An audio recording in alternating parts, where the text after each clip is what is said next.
A lot of CEOs tell me the same thing. We're investing in AI, but the organization isn't moving any faster. That's not a tech problem. It's an organizational one. Learn what's getting in the way at leaderbook.ai. That's why it's a number game. That's why, especially in early stage. That's why we've invested in 120 companies to identify 4 unicorns. I believe it would be more than 4. It's still early. It takes time to grow them. Yeah, So yeah. I hope it will be more. But we have a very particular DVC portfolio founder in mind when we are investing. I would say they are. I'm Felicia Shakiba, and this is Leaderbook AI, where we solve a business challenge in every episode. How should venture firms automate their processes with AI? And what do they do with those processes to find and select an AI unicorn? Today, we have Marina Davidova, managing partner at Silicon Valley's DVC venture capital firm. Marina, let's start at the beginning. Take me back 10 years when you first started investing in AI, and it still felt like a moonshot. What made you believe early? Let's start even earlier than 10 years ago, because I was born in Russia. It was the Soviet Union then. And I think growing up in a country that underwent massive systematic changes taught us to recognize patterns and inflection points way before the mainstream does. So back then, we already worked in venture capital, and 2012, AlexNet came out. That was a neural network created by Alex Krevsky and Ilya Sutskever that worked with images, and it was the first use cases in different fields. And for us, it was like, okay, it's something interesting. We don't know would it be immediate business use cases, but it was very interesting. Then a couple of years later, we've noticed some implementations of computer vision in advertisement in different fields, but still it was very narrow niche. So 10 years ago, it was, I believe, $1.5 billion venture capital invested in AI, very, very small niche compared to the overall venture capital. But we were very curious. We loved the industry ourselves. What made us believe early, it wasn't just like, technology itself. It wasn't demos. It wasn't hype. So I think we didn't bet on just technology itself. Our first job when we were still college students and Cisco for the industry, where in the beginning of internet era was this essential infrastructure. So AI for us was also this inevitable infrastructure for the new, same as electricity in the beginning of 20th century. So we saw how quickly foundational shifts rewrite economies, and we were super curious to use it ourselves. We were super curious to see how use cases are emerging, and we just love to work in this field. And just curious about what was it that made you kind of lean in? What was like the first moment, or if there was, if there's a story behind it all, that you thought of it as something that was unique and different from the rest of the technology? To be honest, the story was very simple and not that interesting. We just moved to the Silicon Valley. And as I mentioned, we moved from Russia, where the venture capital market is very, very different. I think that the market there is mostly about like investors giving terms to founders. Moving here, we realize that every other neighbor is also investor, and we have to compete. And it's not enough to have money and invest in certain companies. You have to bring value beyond that. And I remember there was our daughter at that time, she was 5 years old, and there was some event at school, and all parents were introducing themselves. And it was like, I'm an investor, I'm an investor, I'm an investor. So you have to distinguish yourself somehow. And so we sat with my husband, Nick, and tried to understand what is it that we are interested about, what we want to focus the next 10 years, because usually investors thinking of these 10 years periods, timelines. What we want to focus on, what we want to deepen our expertise. And since there was early AI implementations and we are very fascinated about that, we decided to focus on that. Not just because we were super into the field. It's just because we realized that we have to bring value beyond money and we have to distinguish ourselves among others. Yeah, absolutely. And I think that was what founders are looking for, right? I mean, anybody could throw money on the table, but at the end of the day, I think founders really want to be supported. It's a lonely journey. And I know you know that. And I even as a founder of LeaderBook AI, it is very tough. And having some sense of direction somewhere that we can go to get feedback and to kind of even just be supported for those good decisions that we do make, those go a long way. And so I think that's really critical that you realize that, and that makes you sets you apart, which leads me to my next question, because my next question is really about how you make your selections around identifying unicorns. So you have backed 4 unicorns, is it? From the latest fund, from the DVC fund, in 4 years, we already have 4 unicorns. That's correct. Yeah. Wow, that's incredible. So I have a lot of questions, but maybe we can start with what are those unicorns? What are those companies that became unicorns? Let's first call them out here. And then maybe we can start with, what did you see early on in those founders, and maybe walk us through that process.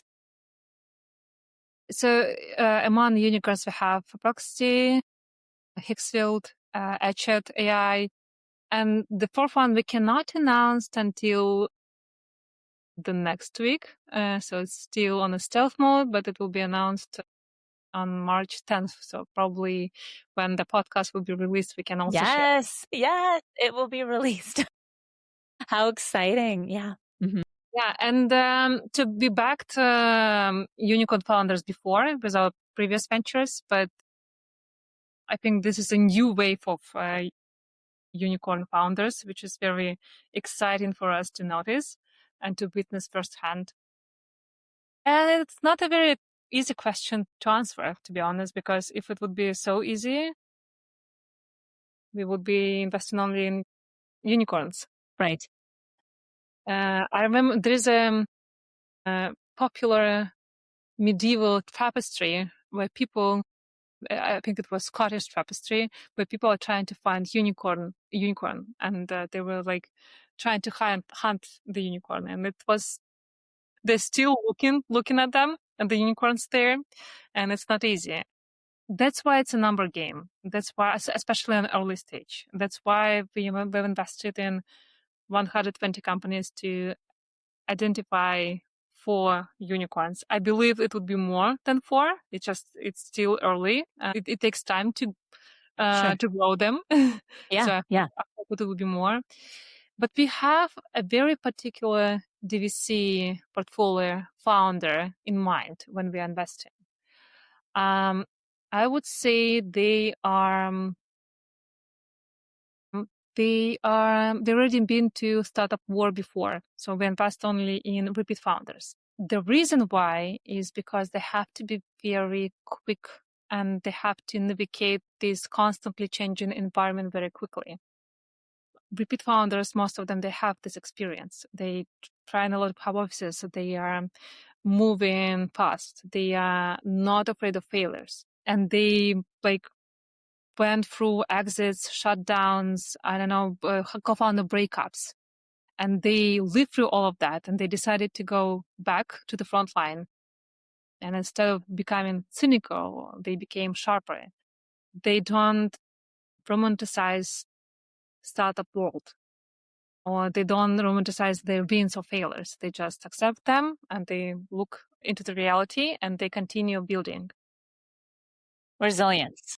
Yeah. And another thing which is very important for us, it's that, especially in AI, founders should have a very engineer soul. It's not about being it's not about only being like tech savvy. It's about the pattern. It's about the willingness to take things apart and build it better together again. So it's just like having this engineering mindset, always curious how it is built, how we can make it better, how to use new technology to build better processes. And I think the third thing, which is also important, is that they're looking long term. So when we are asked them about like what's next, what are your next milestones, they almost never talking about like next round valuation. They're talking about like how their new product, new technology will change the industry. So they understand this is a long term game, and they're committed to it in spite of all the battle scars they had before. That's really, I think, relatable to a lot of founders, but also I think it's unique when speaking to someone that has never founded a company before. And I've seen both. I've seen founders who have done it over and over again, and they almost know how to, do it faster, right, the next time. Much more further that they go, they're like, I've done this before. I know how to do this now. I spent, 5 months doing it wrong, or however many months doing it wrong. And, I think that is really special about a founder, of understanding what that looks like, of being able to, even break your code and start from scratch. Right.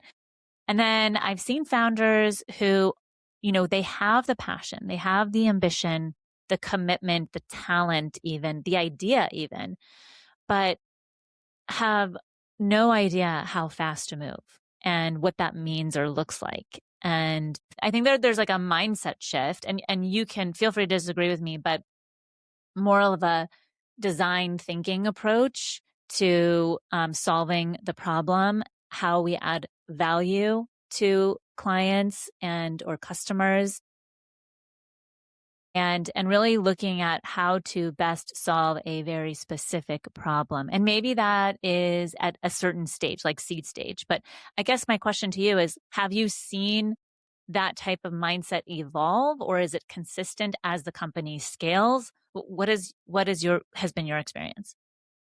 I think just one correction from what we observe is that like repeat founders, they don't know, they accept that they don't know how to build actually. So they tried, it didn't work.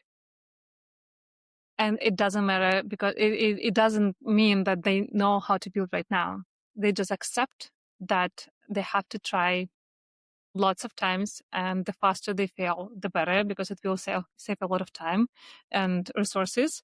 So they have to just like try. To be honest, I think that entrepreneurial mindset, you can be born with that, but it's also something that you can teach yourself.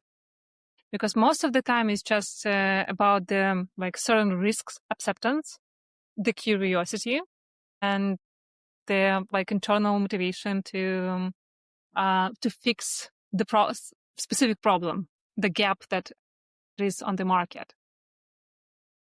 And the motivation could be actually very different. We've seen among 150 founders that we have in the community that there is no like specific trait or like specific even mindset. The founders can be extroverts, introverts. They could be tech savvy. They could be more like business oriented. They could have absolutely different cultural backgrounds. They could have traumas like that could motivate them to show everyone how big they can actually build a company. So the motivation could be very different, but it should be the specific energy that keeps moving them. For someone, it could be just like, okay, they're very oriented on like money. But to be honest, for them, venture capital is not the best field. Are there ways to earn money than that? Easier, I would say. Yeah, I hear you on that one. So I also want to understand the funnel, right? So the funnel meaning approximately how many founders, pitch, and then how many do you talk to, and then how many do you select, or how many do you fund? Like, what's that funnel look like? Yeah, to answer that question, I have to tell more about how our fund is organized. Yeah. So DVC fund is built on a community. So when me and my husband Nick, we are founders of that fund, but we actually been on both sides of the table. We've been founders ourselves. We built a computer vision company. We've been investors for different venture capital firms. So we know the industry from both sides. And when we were building our company, we realized that the most help we got was not from the very big venture capital firms. The biggest help that we got was from angel investors. They were the people who could come to our office at night and build, like even write code and worked on our brand and worked on our pitches and everything else. So when we started building DVC, we really wanted to build a company where always angel investors have an opportunity to invest and help.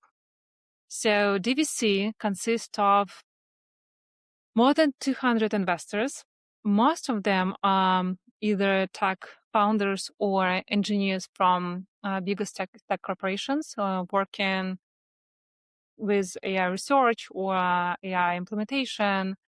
So they're very deep into the industries themselves, and they have this understanding of the technology, of business implications.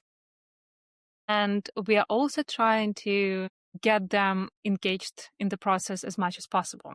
So they are bringing, not only investing money in the fund, they also bring in companies, they bring in deals they are looking, they bringing tools they are using and they like. Most of our funnel are coming from the community, from our network. Imagine we have 200 LPs. I would say 60% of them are very engaged, bringing at least 3-5 deals per year. And these are very high quality deals.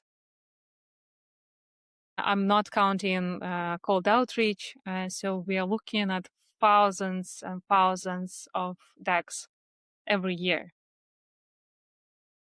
So thousands and thousands every year of pitches, or of pitches of the companies that that already met the criteria that we have. So they already went through our LPs or through our network and came to us.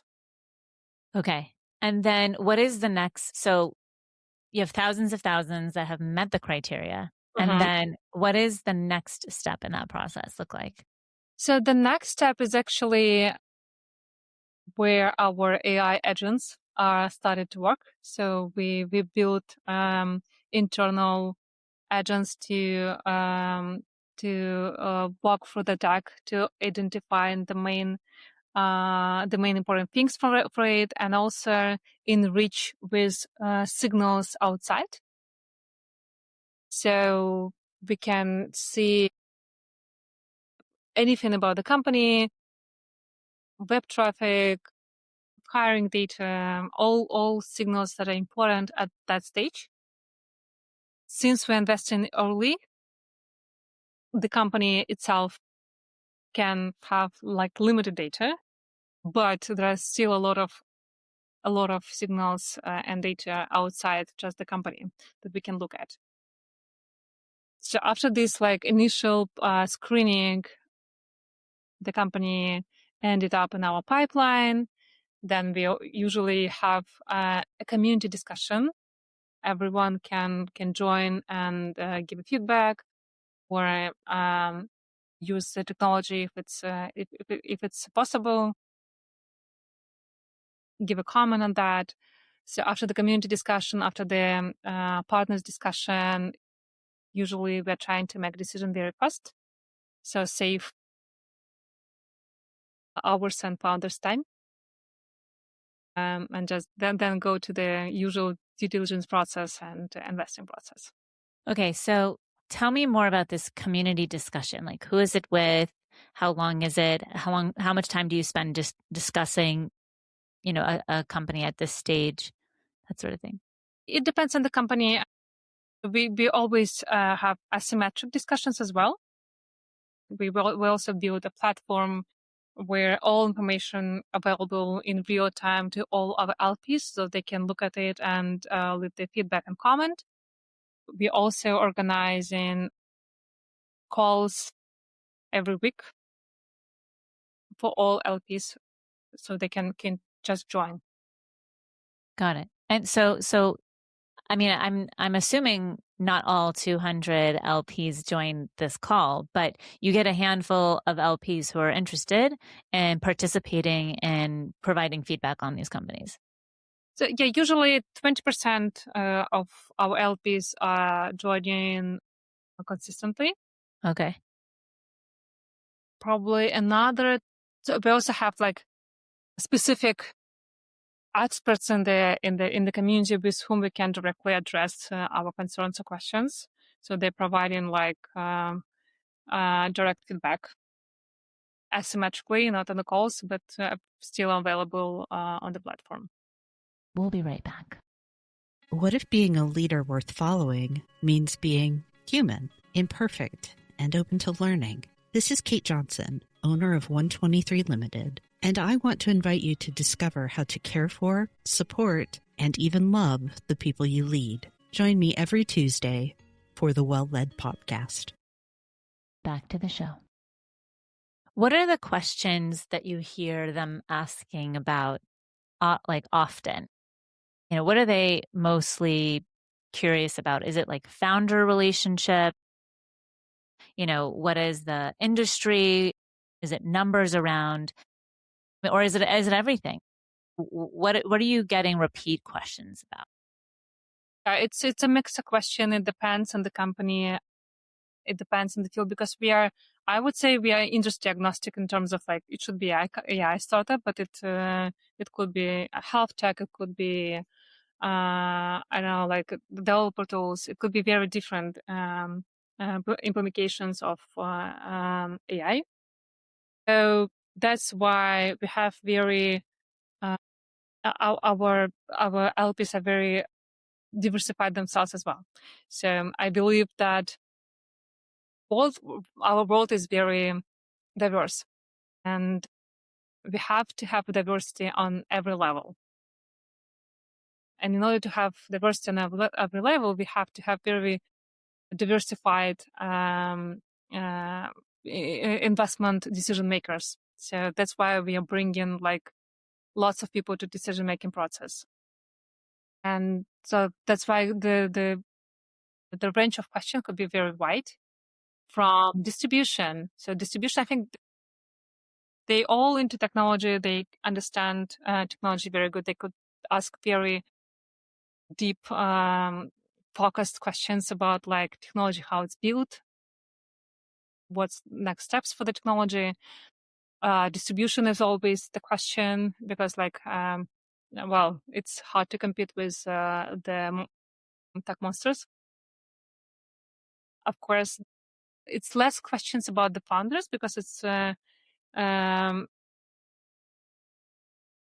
it's hard to get. So they're asking about it, but it's hard to get without the call or meeting, in-person meeting. So that's mostly on partners who are involved in communication. Yeah, that makes sense.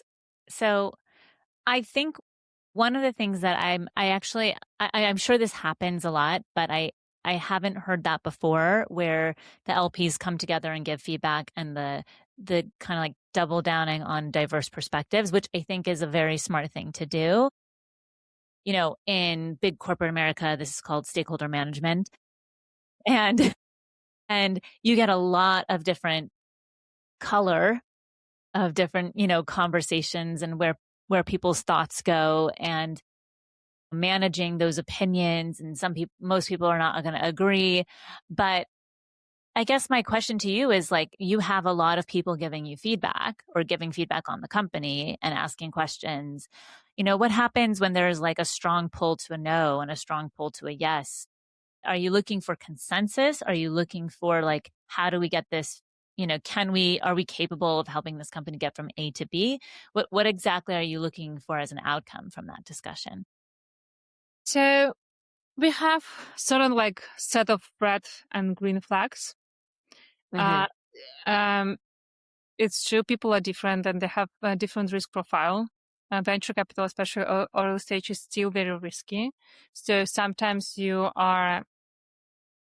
it's mostly about having enough green flags to invest and not have a very like bright red flag. So anyway, we are just we have a weighted system in the mind when like sort of feedback, okay, probably there is no question about technology. I know the team is brilliant. They built amazing technology. No questions there. Could be a question about distribution, but at the same time, we have someone in the community who is could help with distribution. So we're trying to get the feedback, try to understand whether we can actually help with particular weaknesses, or we see that there is the red flag is so bright. For example, the founders are not hearing, for example, or like they are moving very slow. They are not adapting to the current conditions of the market fast enough. So for us, for example, it would be very red flag. So of course we are like managing community is another like thing to do. It's not an easy job, but it's very exciting. and we accept that, like, that's why we are building it. That's why we are ourselves not the smartest kids in the room, but we like to think about that, like we are bringing lots of people to the fire to discuss startups and investment opportunities together, and to find something very interesting. Yeah. So tell me more about examples, if you could, red flags and green flags that you've seen before. Yeah. I can tell you a story of one of the company that we invested in. Because on the paper it looked for us as a no-brainer. So it checked all marks in terms of like the team, the founder, the market, the technology. There was a flag which was not a red flag, but it was very concerning flag for me. It was about the founder motivation. The previous company was grew very fast, but sort of like black swans on the market ruined it. So the founder took whole expertise and technology and the team to build another venture, which was very logical, like fit all of the trends. But I just felt that he was almost burned out, and he was trying to put like logical use of what he learned from the previous experience, but he's not really into it. So we decided to still, because like venture capital is about like making risk decisions and bet like in a lot of startups, we're still invested in the company. And you know what? In 6 months, he was burned out and he switched to another thing. Oh, wow. Which is, like, it's okay. It's very common. But it's also about like listening to, like, looking carefully into the flags that is during the conversations, because like consciously everything was fine. All of our green flags were working, but there was one red flag that we decided not to notice. Well, when there's so many green flags, you don't want to notice the little tiny red ones that might be popping through, right? So wait, what happened to that company? Just out of curiosity. Yeah, it was Dissolved or? yeah, it was went down. Yeah. Yeah. Well, I mean, that's venture capital, right? I mean, you even get a few, right? What are the green flags that you notice, that you often notice? So for us, it was like to fit on our DVC portrait Right. that I mentioned before, like this like mix of I don't know, previous startup warrior with engineering soul and curiosity to build from the first principles. So understanding on like how like the understanding of go-to-market strategy and distribution, if it's already on like more product market fit stage, if not on like understanding on the market and technology. Funny thing is understanding that like everything you're building now could be changed Right. in Yeah. couple of months, because like sometimes we've seen a founder who is very sure about what he's building, but he's so sure that he cannot even accept the fact that it could be different in a couple of months. Right. Exactly. And which I think is really interesting, because we do so much like due diligence and understanding, do they know the market? Are these the right founders? Is this the right team? Do they have a go-to-market strategy? And then everything changes.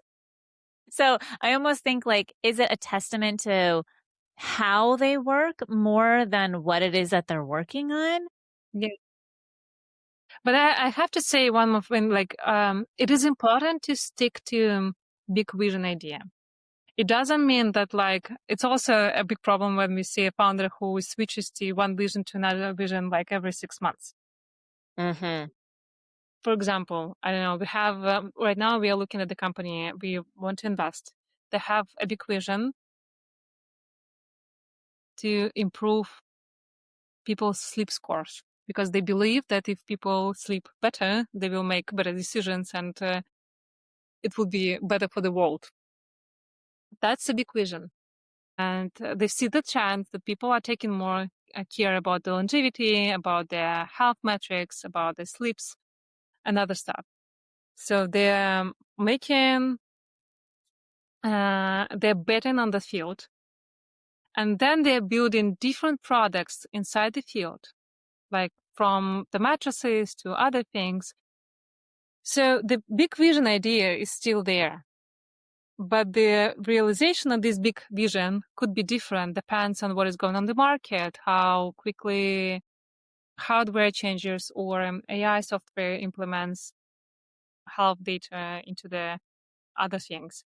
So I believe that like the founder should be consistent with the big vision, but accept that the realization could change quickly. Yeah. Yeah. And I think that, again, and I know that I say this over and over again on my show, but adaptability seems to be like a really key theme. And that's really at every level, not just like a founder level, you know, small, medium businesses, prizes. I mean, especially in the world that we're living in today with so much change and a ridiculous amount of change, but being able to adapt is really important. But I liked what you said, which was, not changing your idea every 6 months. You really have to have that big idea or that big mission or vision that you're still trying to accomplish. It's just that you have to be adaptable along maybe the way that you get there. Is that what you're saying? Yeah, exactly. Thank you Yeah. for putting this into this short sentence. I mean, I try my best. I really do. Well, in light of that, how long does that selection process actually take and I'm sure it's probably different for every company, but what is that are you talking about a month? Are you talking about 6 months? How long does that take to actually select a new company? Oh, for us, it's like maximum 1 week. My goodness. So from pitch to fund, 1 week. Yeah.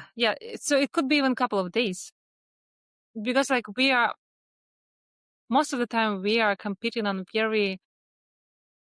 so we're trying to invest in very competitive rounds. Mm-hmm. And usually it's the decision has to be made in days, not even in weeks. Wow. So I'm glad I asked that question because I didn't know. So we are investing from 10 to 15 companies every quarter. Wow. Okay. And what is the size of the investment? So right now we have 2 funds under management under our umbrella. The first one is early stage rolling fund, and we invest 100K, 200K checks, initial checks per company. Mm-hmm. And from another fund which invests on Series A, I would say Series B maximum, we invest 1 million, 3 million checks. Yeah. Okay. Got it. So we are never leading. So that's why we are like, most of the time we are following or we are preempting the rounds. So Okay. we are not the one who set the terms. That's why we are like competing, competing among other angels to be on the round most of the time. I see. So when you are actually doing your selection, it's really coming from companies that already have a leading investor? Sometimes they're not, but they are. And for us, it's actually one of the green flags. So if they have a lead investor, Right. that's a big green flag, because what we are looking at, so the founder can actually fundraise, hire the best, and sell to the market. So these 3 things should click. I see. Okay. I also think that you have to also align on, your values as a venture capitalist, right? And what you're looking for, which is can be hard to do, making sure that all of those things fit, which we were talking about. But the other question I had, which is, what do you see most founders do with their first round or second round? Like when they have their investment, what is their game plan? Like the general game plan, not the specific one, right? Like where are they going first? Are they spending it on ads? Are they spending it on building their team? Are they going to conferences? Like where is that money going? Yeah, companies are very different, but there's specific market understanding what companies on different stages supposed to do. Like on the pre-seed, they are mostly raising to build like first MVP, to test it, to test that the idea actually is that does make sense, and they can build it, and they actually attracts potential customers. For the next phase, they are trying to do the product market fit. So they already built something, and now they are trying to find the target audience that actually can pay money. On the next stage, it's mostly about the growth. So they found product market fit. So it's only about scale, and that's the time when they can spend more money on advertising and other stuff. So it doesn't make any sense to spend a lot of money on advertising in the like pre-seed stage. You are not sure that you actually can build it, and you are not sure who are your target audience. We'll be right back. Back to the show. Right. Yeah, no, I think I love it. So, for those listeners who are just listening and not watching the video, there's a bunch of balloons in Marina's background that just went up. So it's beautiful. Yes.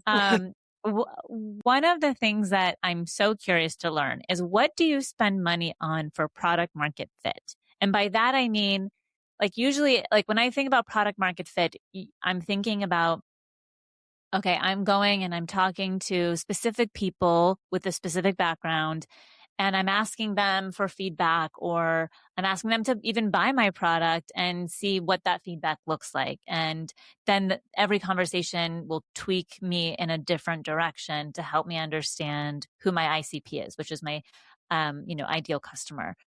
So what do you define as how you would spend money for product market fit? It really depends on the product, and we are like both investing a lot in both in consumer and B2B. B2B as well. So it could be very different strategies. And you know what, like right now with AI, it's getting like interesting. So we've seen a lot of companies who are getting like first million in IRR, just team of two, without spending like extra money on the team, or extra money on like, I don't know, sales and other stuff. So you can automate a lot of processes, even like building a company from 0 to 1. Mm-hmm. And actually, but there are other things that we have to take into account. We've seen lots of companies who got this first million in the bank, but they're not recurring revenue. It's mostly like from pilot revenues, because like more and more enterprises are experimenting with AI as well. So they're like curious to try the pilot. It doesn't mean that it's consistent recurrent revenue as well. Right. Not all of the founders understand that. I couldn't answer easily on that question. It really depends on like lots of things. I could say more and more companies that are spending less money on that by just automating lots of processes. Mm-hmm. Yeah.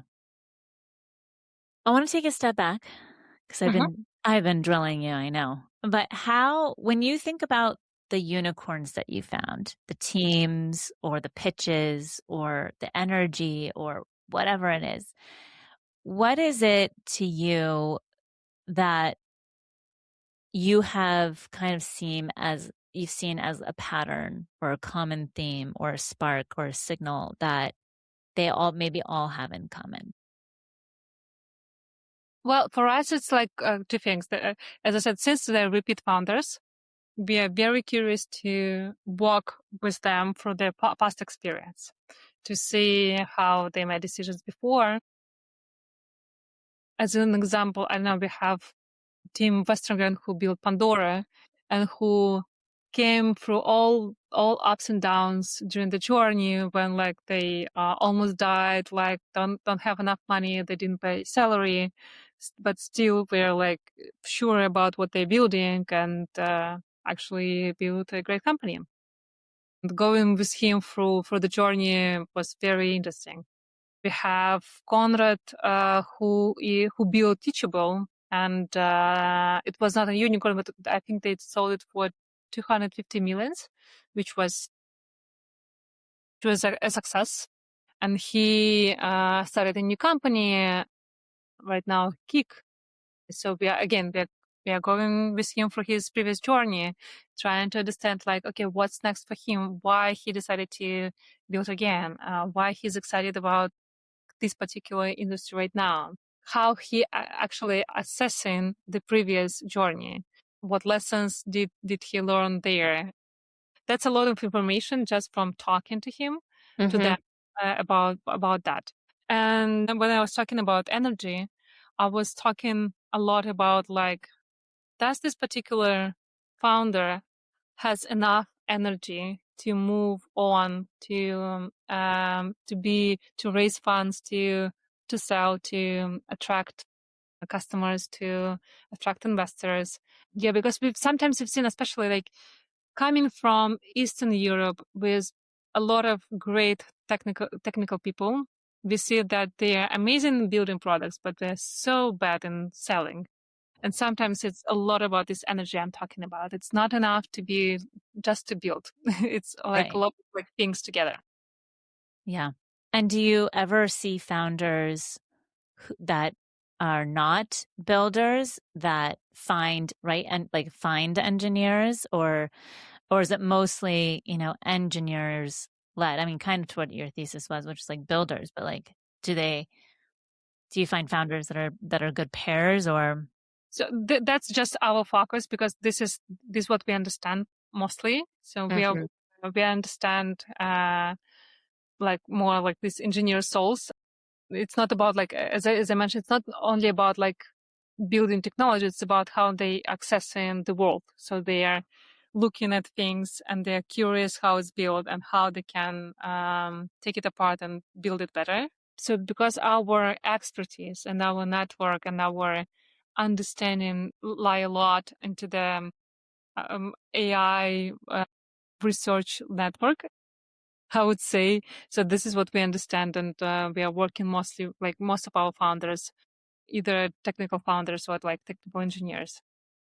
Okay. Yeah. I think that it's important to stay focused on what you know. I mean, you, even as a founder yourself, that you have been, and turn investor, I think that you are staying with how you are successful as a founder by doing that, right? So that's really important. How do you get founders who have this engineering mindset to sell the product, to go into marketing and selling, and maybe even be on a podcast, one day?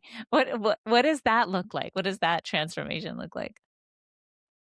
Well, most of them have this model. They so don't like to sell products, so they build a product that sells themselves.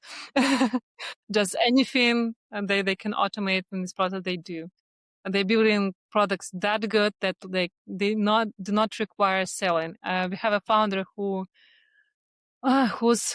selling process was so bad. So the product was sold despite of all his efforts to actually ruin the process. And when we asked him how are you doing this, he said like, I don't know. They just all these like inbounds. I don't do anything. They just calling me to like asking me for the product. Oh my goodness. So people are just calling him for the product and he's like not answering, or what?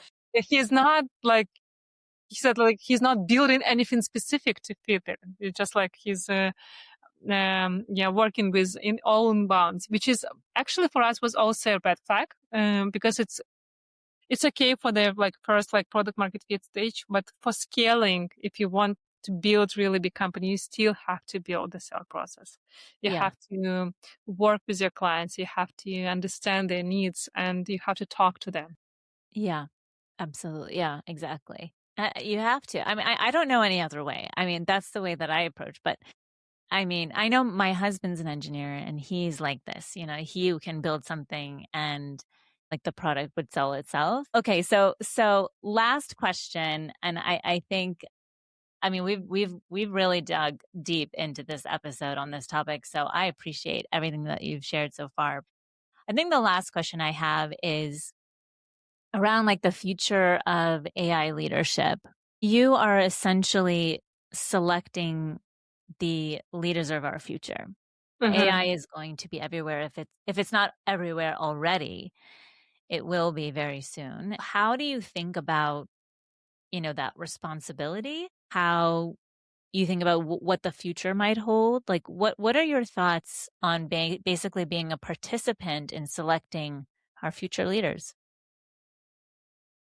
You're absolutely right. But it's not about like AI itself being a problem. It's about how people with AI are working. So what are they bringing to the table? What are they feeding into the foundational models? What they are prompting, what they're asking? I think that the venture capital is playing a great role in it. And nowadays, we already can automate a lot of things with AI in our decision-making process. And AI is much better in sourcing the data to in analyzing, in like creating investment memorandums and making, I don't want to say decisions, but making like summaries and conclusions and other stuff. But decisions are still on people, and people are making decisions using these scores.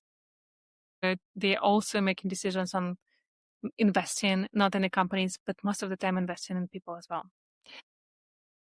In venture capital, an early stage is very important because it's at that stage there's almost nothing but people. That's why we live in DVC. We believe that the world should be very diverse. It's already very it's diverse, but in terms of venture capital, the venture capital was not diverse at all. So that's why we believe that venture capital should be more diverse than it's now. More and more people have to make decisions on venture capital because it's boost entrepreneurship, it's boost new products, it's boost technology in certain trends. So we want more people to join the conversation about investments and in AI and making investments not only in, as I mentioned, not in startups but also in people. We are actually very proud that in spite of our like small niche, that most of our LPs are engineers and tech founders.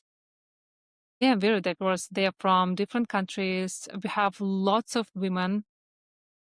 I think we have 30% of our portfolio had at least one female founder in the company. For repeat founders in AI, it's a lot. Yeah. So we are paying a lot of attention to that. We are paying a lot of attention to motivation, the big visions of the founders. We're always asking, like, what is the big picture, what they want to solve eventually. We have our set of values. Like, for example, we are not invest in anything like alcohol or gambling or even defense. Mm-hmm. So we believe that venture capital can bring a lot of value, especially in early stage, if people are involved in decision making into humans. Yeah, I agree with you. I think that having those different perspectives really make decisions much better and stronger.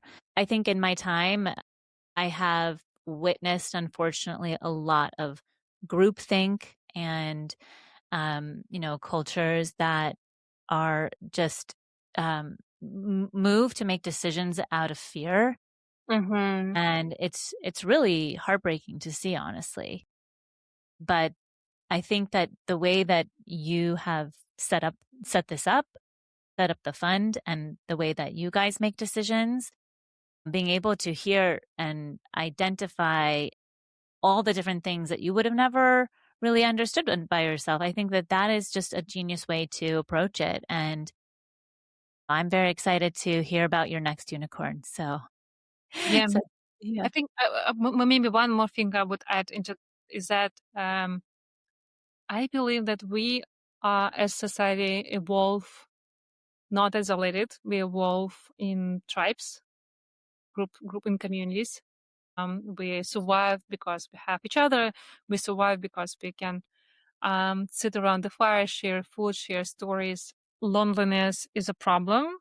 Most of the founders feel lonely because of specific of their journey, because they have to always wear a mask to to protect confidence and success to all the stakeholders. That's why it's so important to have people around founders whom they can trust and with whom they can be without their mask, with honest, because when we have each other, when they can feel in this like constantly changing world with whom they can feel safe, they can actually make better decisions and look into the future without fear, but without like this more confidence because like we have each other. That's why we are building community, and I hope like it doesn't necessarily supposed to be like VC community, but people need people. I wish everyone have a tribe around them to be grounded and to feel this human touch and to make better decisions. Well, leave it to a female VC to tell the truth, right? Well, thank you so much for being on the show today. It's been a pleasure. Likewise, thank you so much for hosting me. Visit us at leaderbook.ai. Your support as a subscriber means the world to us. So thank you for tuning in. I'm Felicia Shakiba. Let's connect on LinkedIn.